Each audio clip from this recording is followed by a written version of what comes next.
Oh, E. coli at McDonald's. Hold on to your Big Macs, folks, because we've got some news that's more unsettling than a soggy fry. There's been an E. coli outbreak, and it seems our beloved McDonald's Quarter Pounders are the culprits this time. I know, it's enough to make you want to swear off fast food forever. But before you ditch those drive-through dreams, let's break down what's going on. The Centers for Disease Control and Prevention, CDC, is on the case, like health superheroes in lab coats. They're trying to figure out exactly how this happened and how to stop it from happening again. As of right now, 49 people have gotten sick across 10 states. That's like a whole busload of unhappy stomachs. And sadly, one person in Colorado didn't make it. Our thoughts are with their family. So far, the culprit seems to be the slivered onions. You know, those little white things that add a bit of crunch? Turns out they might have been harboring something not so appetizing. The good news is McDonald's is cooperating with the investigation. They've even stopped selling Quarter Pounders in several states to be safe. Now, before you panic and swear off burgers for life, let's learn a little more about this E. coli thing and what you can do to stay safe. Because knowledge is power, people, and nobody wants a side of food poisoning with their fries. Okay, so this E. coli outbreak has spread across 10 states. 10! That's like almost as many states as I have pairs of sneakers. We're talking Illinois, Iowa, Indiana, Michigan, Minnesota, Missouri, Nebraska, North Dakota, South Dakota, and Wisconsin. And don't think you're off the hook if you live in Kentucky, because parts of that state are affected too. The CDC is being a bit tight-lipped about which other states might be affected. They're probably just trying to avoid a nationwide panic. But hey, wouldn't it be nice if they at least gave us a little heads up? Like, maybe a text message alert? Warning E. coli on the loose. Avoid suspicious-looking burgers. But seriously, folks, this is why it's always a good idea to be careful about what you eat, especially when it comes to fast food. I'm not saying you should give up your burger habit entirely, but maybe just, be a little more discerning. Check those onions, people.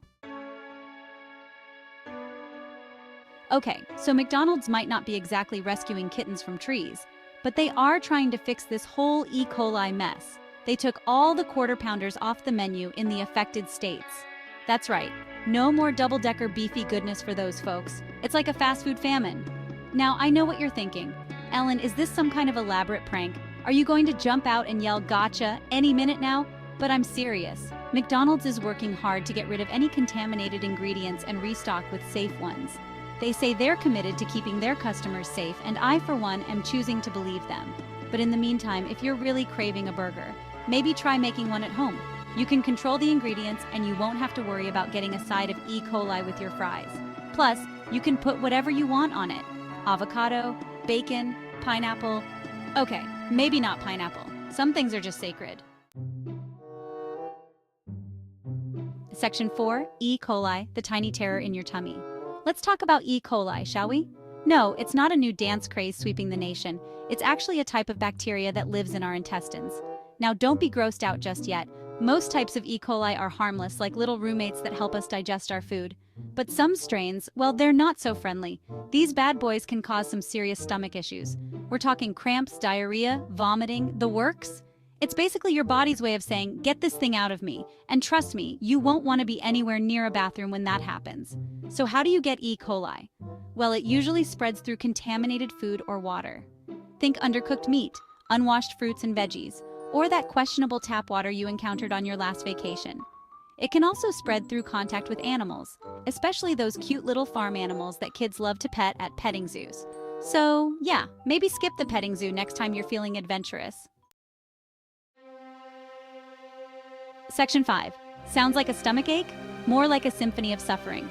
Okay, so you think you might have E. coli. First of all, don't panic. I know it sounds scary, but most people recover just fine. That being said, it's important to know the symptoms so you can get help if you need it.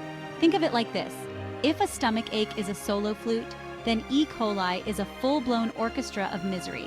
We're talking stomach cramps that could rival the intensity of a Taylor Swift concert, diarrhea that flows faster than the Mississippi River, and vomiting that erupts with the force of a volcano. Now, I'm not trying to scare you, but I am trying to be real. If you experience any of these symptoms, especially if they're severe or if you have a fever, go see a doctor ASAP. They can determine if it's actually E. coli and get you the treatment you need. Section 6. Stay safe, burger lovers. So there you have it, folks. The lowdown on the great McDonald's E. coli outbreak of 2024. It's enough to make you want to become a vegetarian, right? But before you swear off meat forever, just remember, a little food safety goes a long way. Wash your hands, cook your food thoroughly, and maybe lay off the questionable street vendor hot dogs. And hey, if you're ever in doubt, just go for the salad. It's not as exciting as a double cheeseburger, I know, but at least you'll be less likely to spend the next week glued to the toilet. Stay safe and healthy out there, everyone. And remember, always trust your gut. Literally.